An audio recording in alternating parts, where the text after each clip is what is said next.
In this workshop, around 200 students joined to learn how to do the creation on VIVERSE with us. And this is also the very first project we have in Thailand, so I'm personally very excited about. Thailand has become the second largest game publishing country in Southeast Asia. At our game and interactive media program, we don't just teach students how to make games, we nurture them to become real game developers. The purpose of organizing this workshop is to help lower the entry barrier for both students and the faculties. ปลดล็อกสกิลในการสร้างเกมหรือว่าเทสไอเดียได้ไวมากขึ้นเลยครับโดยใช้เวลาไม่ถึงชั่วโมงอย่างที่ได้บอกไปตั้งแต่ตอนต้นครับ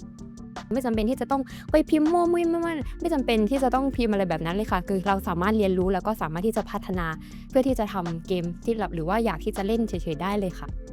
In this workshop, our first year students are seeing their own games being played, receiving feedback from real users, and learning directly from industry partners. And that is why we are excited to collaborate with VIVERSE to connect classroom learning to real global platform and real audiences.